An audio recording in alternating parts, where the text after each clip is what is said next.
What up, guys? My name is James Rico, and if you are not familiar with me, I am a director, DP, editor, content creator for The Real Goats.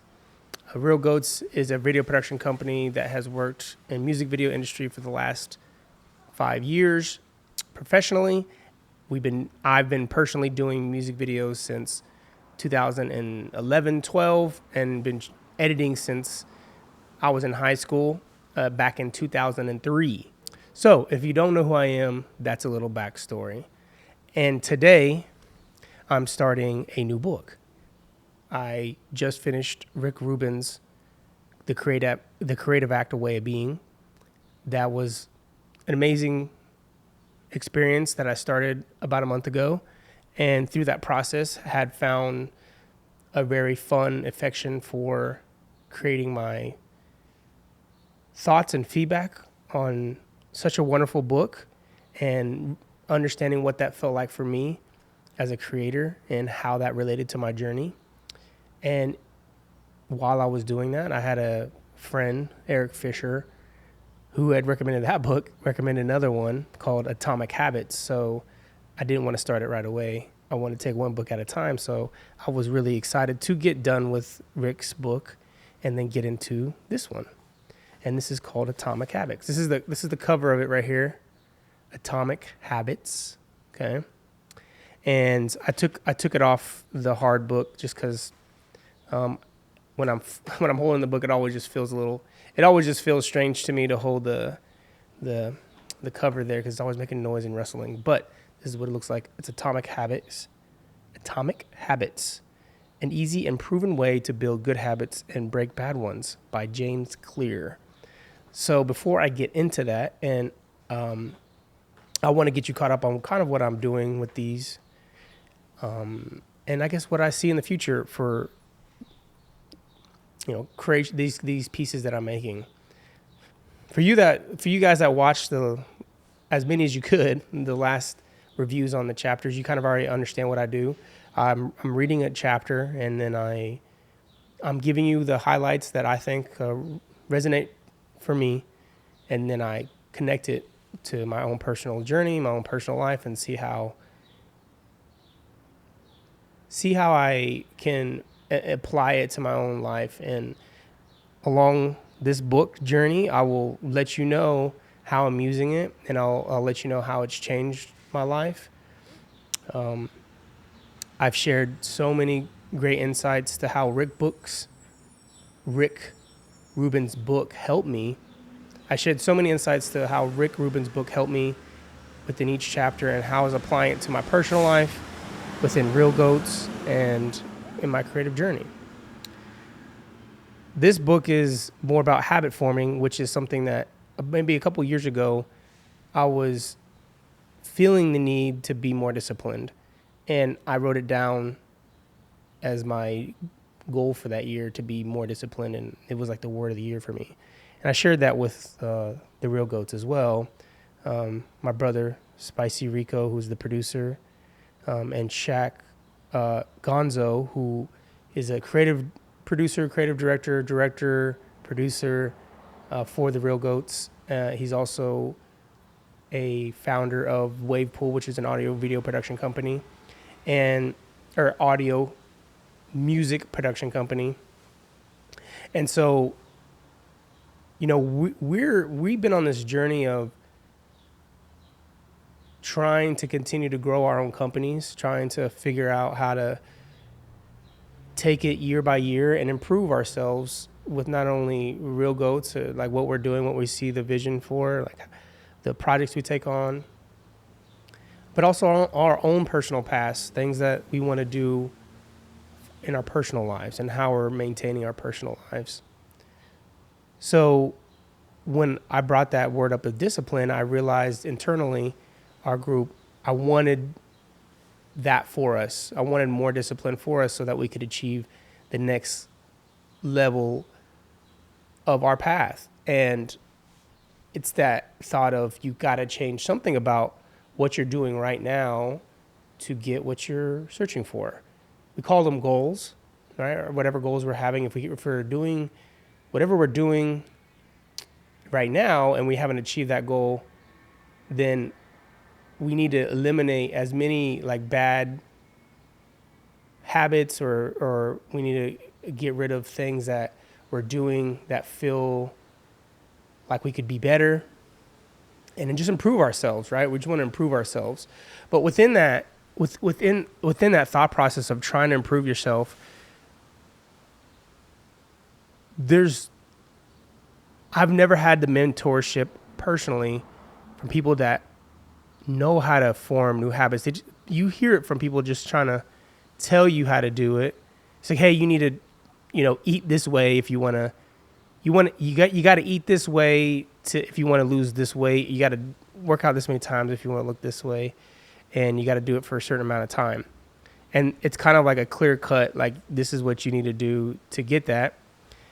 And I think as we receive information like that, it could also be, if you want to be in some kind of financial status, this is what you got to do financially, or these are many ways financially you could achieve your status.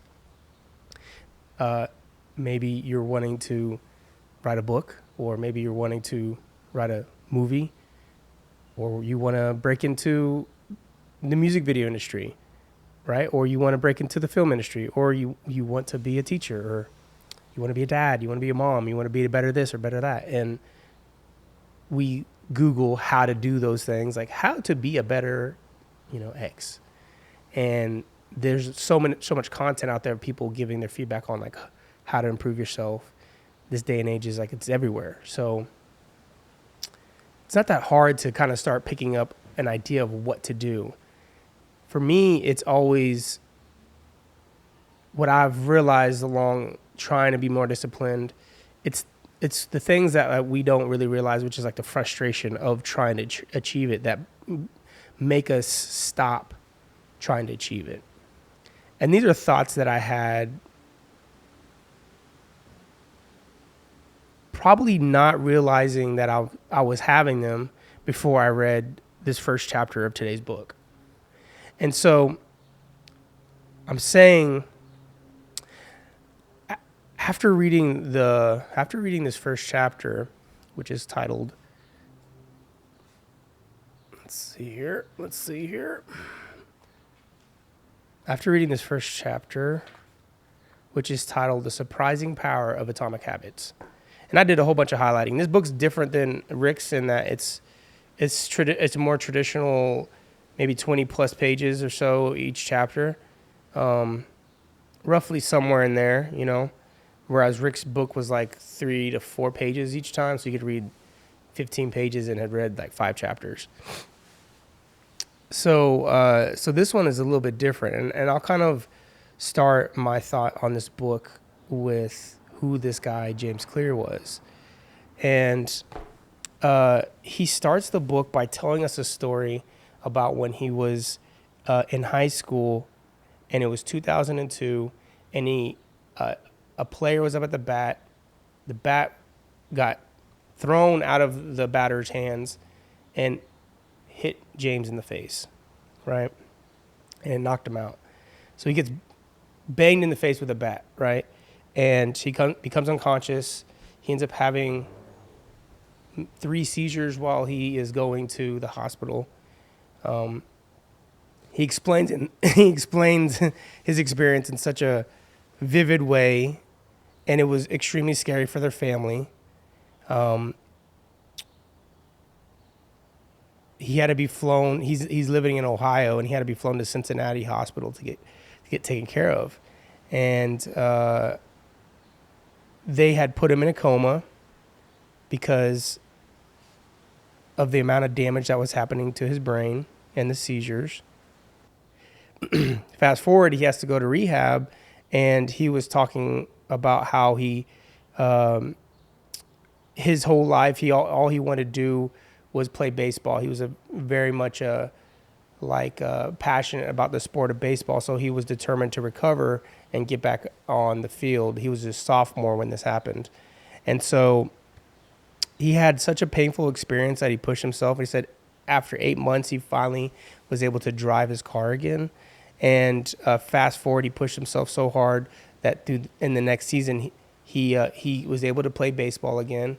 but he was now a junior, and his skills had dropped because of the accident, and he had to join the junior varsity team as a junior.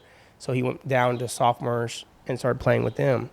And then when he was a senior, he was able to get back on the varsity squad through his training. And the thing that kind of disappointed him was that he only was able to play 11 innings out of the entire season, which is almost, as he put it, like a game, barely over a game of experience. So he was really determined, because he loved the sport so much, to continue to play, and he went to a university called Denson University, and he was able to push himself to make the team.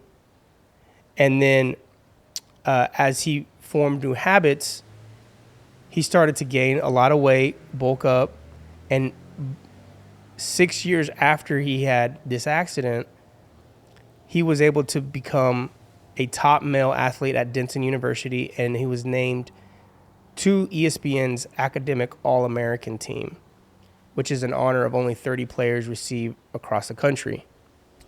By the time he graduated, he was listed in the school record books in 8 different categories. And then that same year, he was awarded the university's highest academic honor, the President's Medal. He starts talking about how after college, he started to publish articles on his website called jamesclear.com in 2012. And by the end of 2013, he says within a few months, his writing habits led him to his first 1,000 email subscribers. But by the end of 2013, that number had grown to 30,000 people. And then in 2014, his email list expanded to over 100,000 subscribers, which made it one of the fastest growing newsletters on the internet. He was writing about his personal experiments with habits and how he was ready to finally share them publicly. So this is what his blog was about. In 2016, his articles began to appear regularly on major publications like Time, Entrepreneur, and Forbes. Incredibly, he says his writing was read by over 8 million people that year. Coaches in the NFL, NBA, and MLB began reading his work and sharing it with their teams. At the start of 2017, he launched his Habits Academy, which became the premier training platform for organizations and individuals interested in building better habits in life and work. Fortune 500 companies and growing startups began to enroll their leaders and train their staff. In total, over 10,000 leaders, managers, coaches, and teachers have graduated from the Habits Academy, and his work with them has taught him an incredible amount about what it takes to make habits in the real world. And in 2018, when he was finishing this book, his website had then received millions of visitors per month, and 500,000 people subscribed to his weekly email newsletter. So in 6 years, he went from 1,000 people to 500,000. He says that this book for him is the backbone of his 4-step model of habits: cue, craving, response, and reward, and the 4 laws of behavior change that evolve out of these steps. He quotes the behavior scientist Skinner, and he says that Skinner realized if you offered the right reward or punishment, you could get people to act a certain way. So he uses things that have already been done in the fields of biology, neuroscience, philosophy, and psychology, and these discoveries that scientists have made, and he applies it with his learning as well. At the end of his introduction, he says, human behavior is always changing, situation to situation, moment to moment. second to second. And he says, but this book is about what doesn't change. It's about fundamentals of human behavior, the lasting principles you can rely on year after year, the ideas you can build a business around, build a family around, and build a life around. His introduction of this idea that he was hurt, he was in a coma, and he played baseball, he was his love, and he pushed himself to form habits to help him get back to that, and to the point where he becomes an ESPN academic All-American, and then he ends up receiving the President's Medal. He was talking about that when he was hurt, that he couldn't even walk anymore, and that he would have double vision. He'd have all these seizures. So he found a way to push himself out of that, even though he mentions that he had felt at the time when recovering that he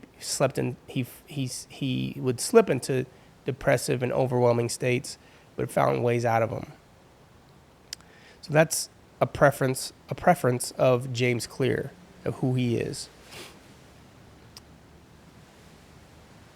One of the first things he starts talking about in his chapter of this surprising power of atomic habits, he defines in the very beginning of the book what atomic is, and it's an extremely small amount of a thing, the singular unit of a larger system, the source of immense energy or power. And then a habit is a routine or practice performed regularly, an automatic response to a specific situation.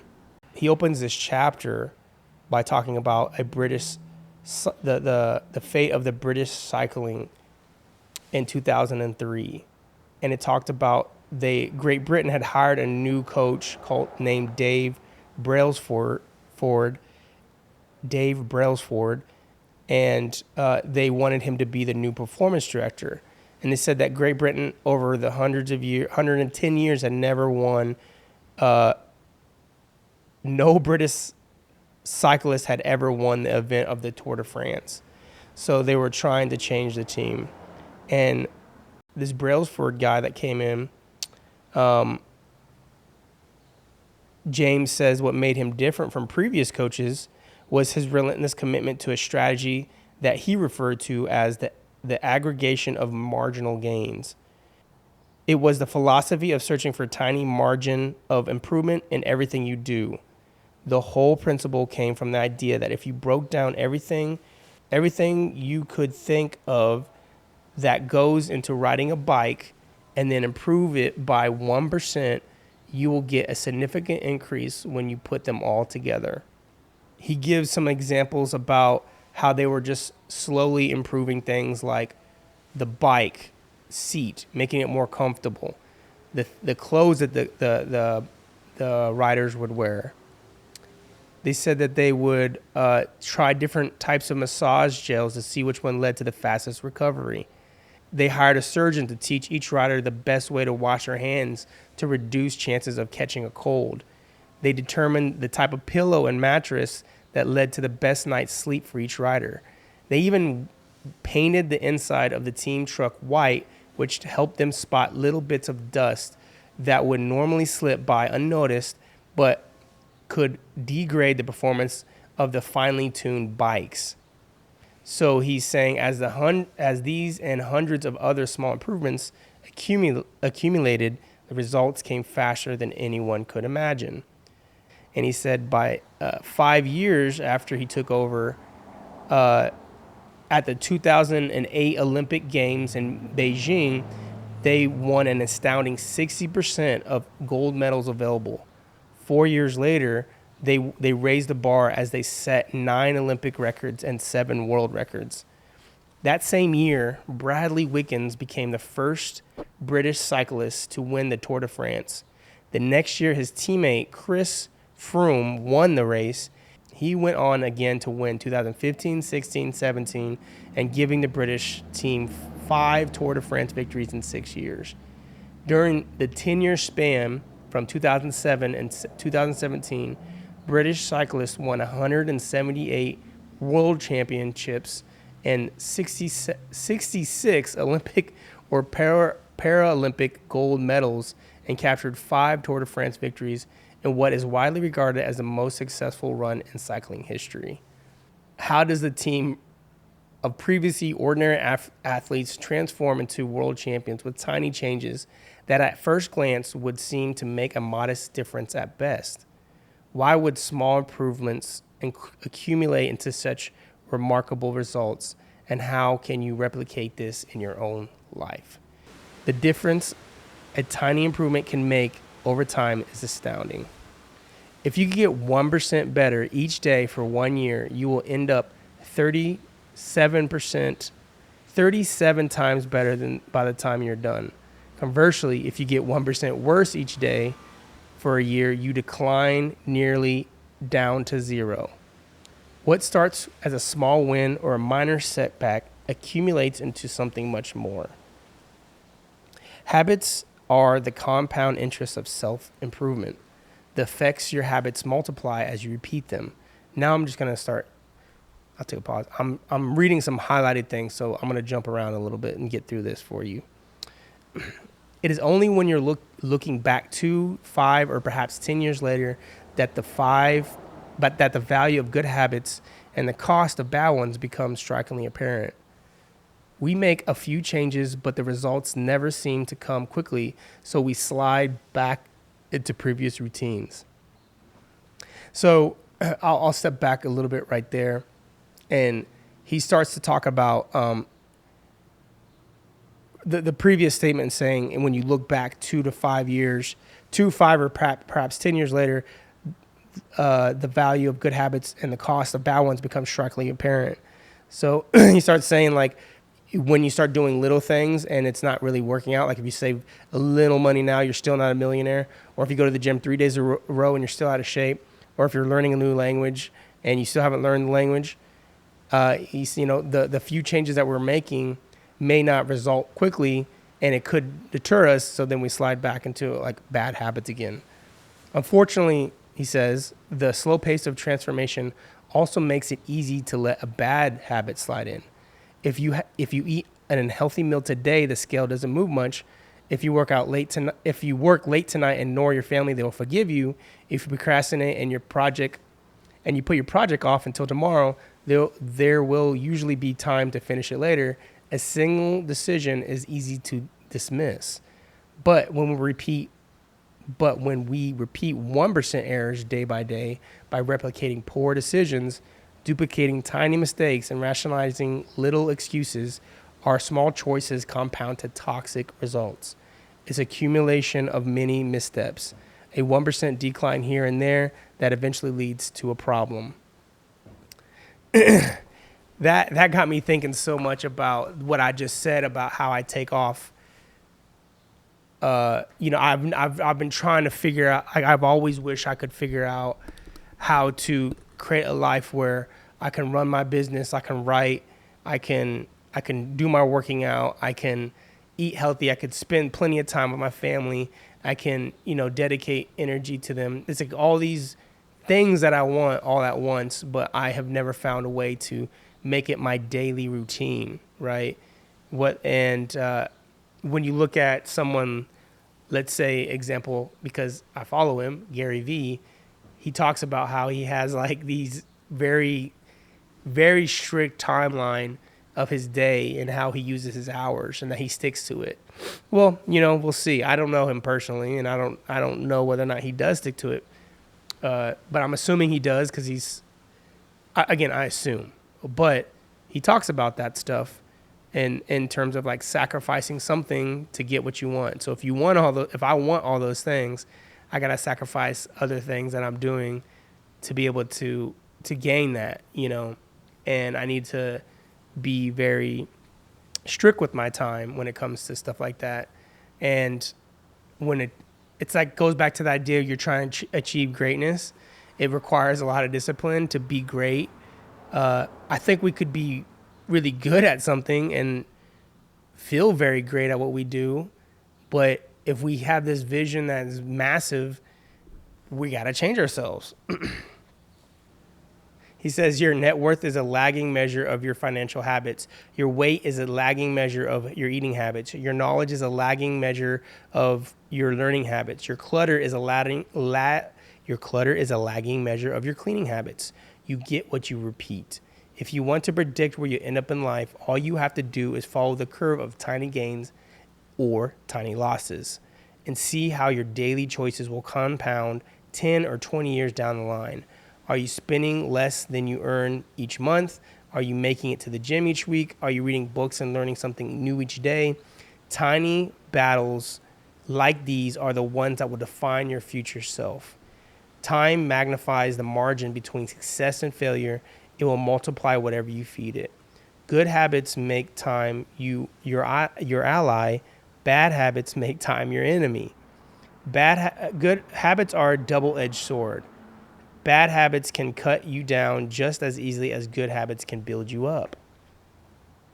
So he starts talking about a little bit like the compounding of habits. So he says productive compounds. The more tasks you can handle without thinking, the more your brain is free to focus on areas. I got a fly just like flying around me. Knowledge compounds. Warren Buffett says, furthermore, each book you read not only teaches you something new, but also opens up different ways of thinking about old ideas. Warren Buffett says that's how knowledge works. It builds up like compound interest.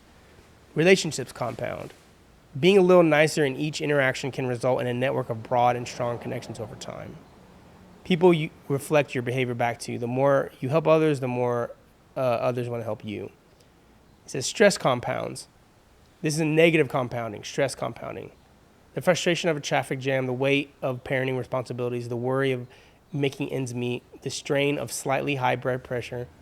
By themselves, these common causes of stress are manageable, but when they persist for years, little stress compound into serious health issues. Negative thoughts compound. Once you fall into the habit of seeing people as angry, unjust, or selfish, you see those kind of people everywhere. I know people like that. I've been like that before. Outrage compounds. Riots, protests, and massive movements are rarely the result of a single event. Instead, a long series of microaggressions and daily aggravations slowly multiply until one event tips the scales and outrage spreads like wildfires. It's probably like when you get mad at somebody because they've just been doing something to you slowly over the year and you just like yell at them.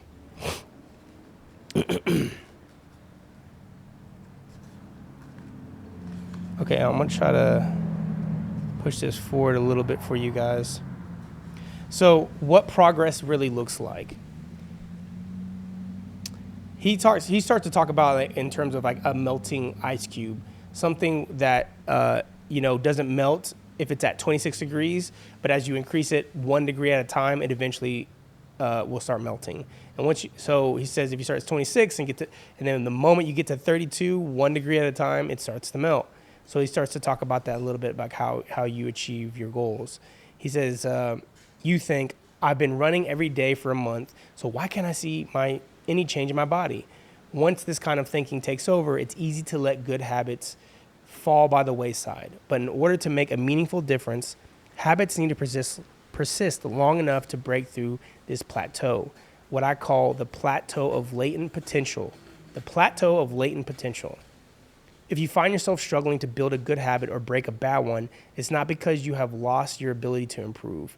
It's often because you have not yet crossed the plateau of latent potential. Complaining about not achieving success despite working hard is like complaining about an ice cube not melting when you heated it from 25 to 32 degrees. Your work was not wasted, it's just being stored. All the action happens at 32 degrees. When you finally break through the plateau of latent potential, people will call it overnight success. The outside world only sees the most dramatic event rather than all that preceded it. He says change can take years before it once happens. Mastery requires practice. He quotes San Antonio Spurs locker room. They have this poster from a social reformer, Jacob Rees hanging in their locker room. And it says, when nothing seems to help, I go and look at a stonecutter hammering away at his rock. Perhaps 100 times without as much as cracking, perhaps 100 times as much as a crack showing in it. Yet at 101st blow it will split in two. And I know it was not that last blow that did it, but all that had gone before.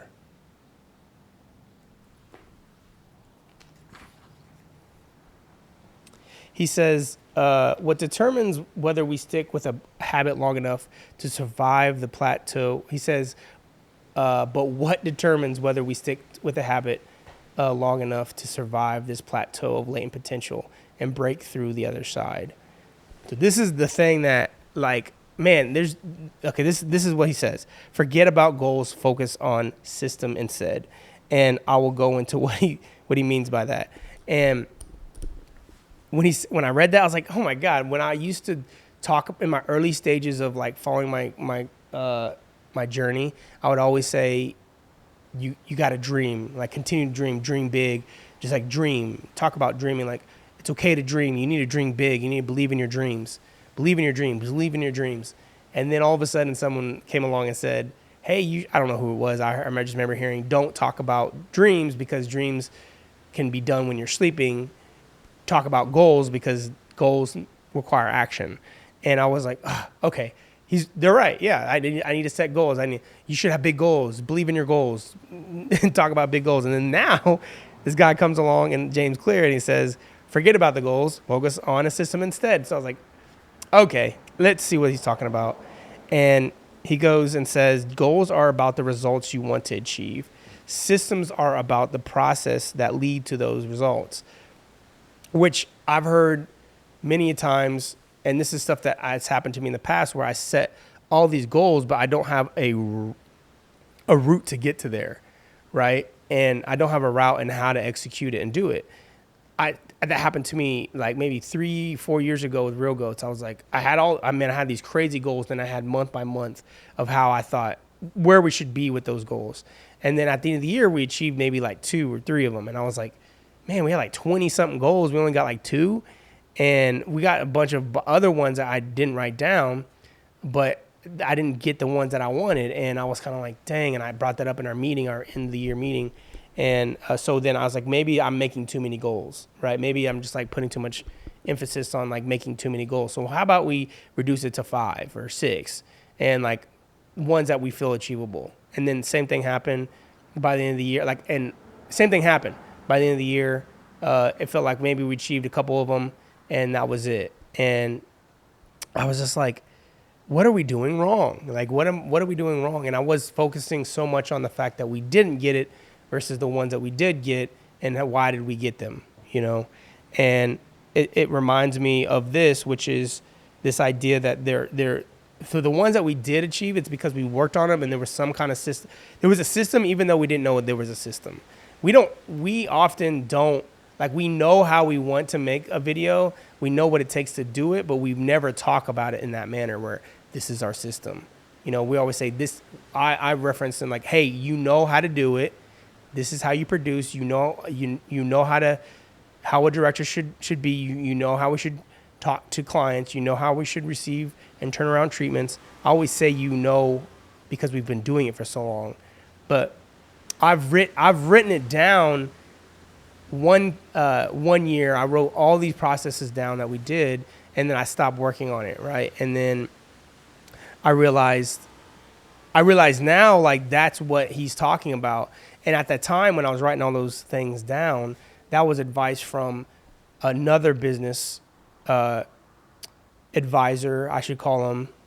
And he was talking about how, you know, what are your systems? How do you do that stuff? And it's just so funny, like when I think about how we learn as people and through time, how things start to make more sense as you go through it. When people talk about systems, it's so hard to understand what that even means or what is your system or break it down.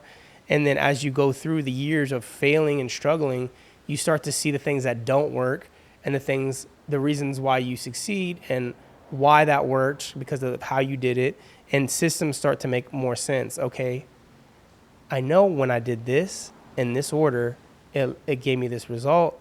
I know when I didn't do that, it gave me this other result, right? And so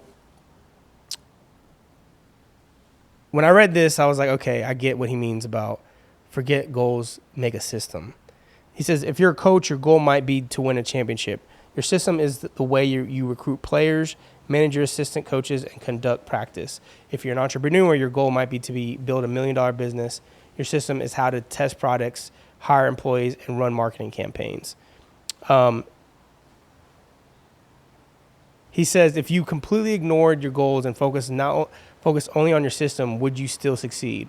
For example, if you're a basketball coach and you ignore the goal to win a championship and focus only on what your team does at practice each day, would you still get results?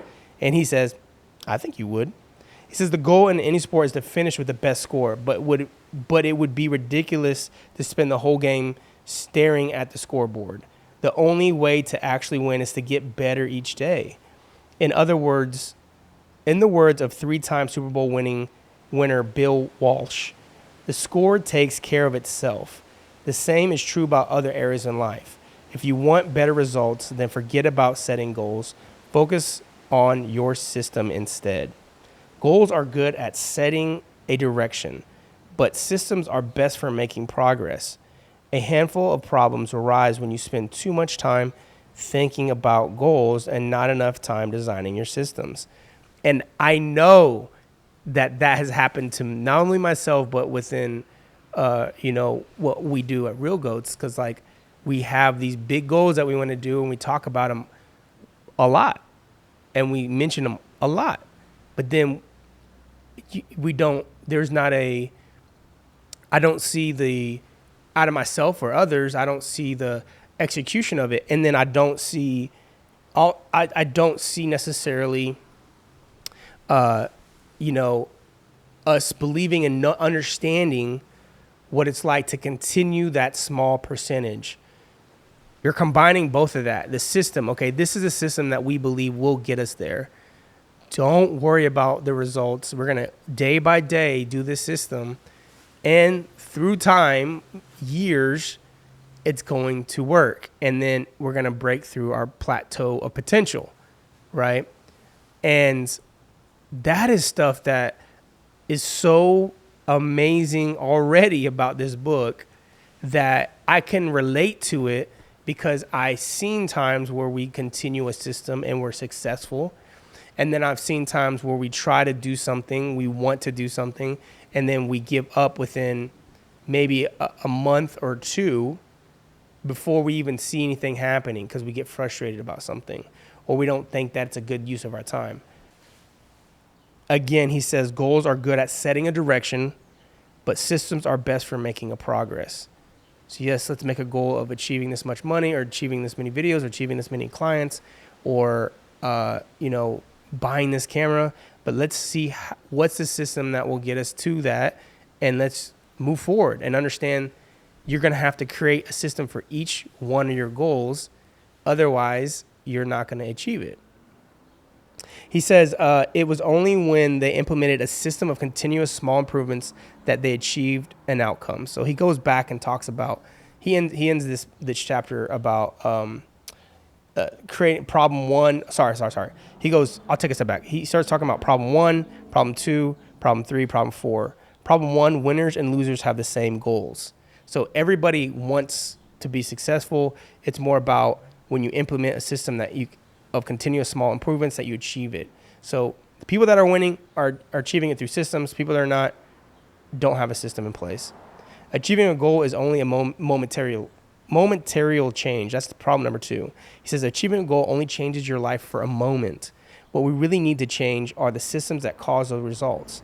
In order to improve for good, you need to solve problems at systems level. Fix the inputs and outputs. Fix the inputs and the outputs will fix themselves. So he does mention a little bit about how like when you achieve a goal, and he goes on here. He says like sometimes when you achieve the goal, he says goals restrict your happiness. The problem with goals first mentality is that you continually put happiness off until the next milestone. If you slipped into this trap so many times, I lost count. He says, I've slipped into this trap so many times, I lost count. For years, happiness was always something for my future self to enjoy. I promised myself that once I gained 20 pounds of muscle, or after my business was featured in New York Times, then I finally could relax. Furthermore, goals are either or conflict. Either you achieve your goal and are successful, or you fail and you're disappointed. You mentally box yourself into a narrow vision of happiness. This is misguided. It makes no sense to restrict your satisfaction to one scenario when there are many paths to success. He says, when you fall in love with the process rather than the product, Gary Vee talks about that, you don't have to wait to give yourself permission to be happy. You can be satisfied anytime your system is running. And a system can be successful in many different forms, not just the one you first envision. This is stuff that it's amazing to read people that have an incredible success with whatever they did, and in regards to probably how we see success, someone like this letting you and reminding you to know that the process, people like Gary Vee saying the process, you got to fall in love with it, because that is your life. You trying to achieve, you trying to better yourself every day is your life. And you don't have any clue on when you're going to achieve it. So why be upset when you wake up? Why want to have a depressive mindset when this challenge that you're trying to achieve is going to take time? Be happy. Be happy in the moments. I preach that so much to not only myself, but the people that are close to me, around me, my wife, my mother, my father. I've talked about that with them, with my team, with my friends, the people that are close to me. I always try to let them know to look, don't forget to be happy. It's okay. This thing that you want out of your life is gonna take time. Goals are at odds with long-term progress. He says that's problem number 4. Finally, a goal-oriented mindset can create a yo-yo effect. When all your hard work is focused on a particular goal, what is left to push you forward after you achieve it? This is why many people find themselves reverting back to old habits after accomplishing a goal. The purpose of goals is to win the game. The purpose of building systems is to continue playing the game. True long-term thinking is goal-less thinking. It's not about a single accomplishment. It's about the cycle of endless refinement and continuous improvement. Ultimately, it's your commitment to the process that will determine your progress. And I love that too. It's like, it's that it's true. Like, think about all the times where all of a sudden you got to a certain weight and then you just decided to start eating again. You know, I always use weight as the easiest thing to relate to others, because I have struggled with my own weight all my life. I've always fluctuated from skinny to fat. Well, I'm not fat, but skinny to overweight or over the weight that I want to be. And then puffy face to skinny face. Never had abs, but, not belly to at least I feel good, So I so many times when I achieve a weight limit, then I just go back and I start eating the pizza again and eating out again, or eating too much sodium or drinking too much or something like that. I've had that problem. And I know other people do too. The same way is about maybe the same way could be for the way that you spend your money. You could say, I want to get this much money because I want to save this much in my account. But the moment you save it, you start spending everything else, or it could be, my goal is to direct this many videos, or my goal is to shoot this many videos within this amount of time. And then once you do it, then maybe you just stop putting effort into it. Or my goal is to write my first draft. I want to get my first draft done. That's my first goal, right? But I know my goal is to make the movie. My first main goal is to get the first draft done. So I keep working towards it until I get it. But I know once I have it, it's really about the second draft, third draft, fourth draft, fifth draft, sixth draft, seventh draft, eighth draft. It's an endless amount of correcting that I will have to now go through. And the longer I take to get to that first draft, the longer it will take me to get to my final piece, right? So if I don't work on it every day in some form, it's going to take me so many years to get to it. And it's already taken me about a year and a half, right? All last year was outlining and writing the short film, and now I'm finally writing the feature. Damn it, James, why didn't you start trying to write the feature last year? It's okay, though. I've learned to say it's okay. Again, find my happiness. I know that I'm going to get it. I know that I'm going to achieve it. I'm going to keep working on it. Now, with him, when he's saying, if I create a better system, I can achieve what I want sooner if I just keep doing it, right? So I got to figure out what my system is for finishing my feature and what I do when I'm writing to get myself there. And I think a bit of it is this: when I sit here and read and I take my mind off my writing, I go work out. When I take my photos, when I do things that are not writing, oftentimes the writing comes to me when I sit down and start writing. But I can't be putting off my writing every day. It's like I got to write at least spend a few hours writing, at least try to write whatever I can. So I know that's a piece of that. Okay, so he says if you're having a system of atomic habits, this is a deep video. This is a deep video. These are long chapters. So I'm assuming that this book, these videos are going to be long because these are deep chapters, a lot of things going into them. So we're almost done here. He says, if you're having trouble changing your habits, the problem isn't you. The problem is your system. Bad habits repeat themselves again and again because you don't want to change. Bad habits repeat themselves again and again, not because you don't want to change, but because you have the wrong system for change. Focusing on the overall system rather than the single goal is the core themes of this book. Just as atoms are the building blocks of molecules, atomic habits are the building blocks of remarkable results. Habits are like atoms of our lives. Each one is a fundamental unit that contributes to the overall improvement.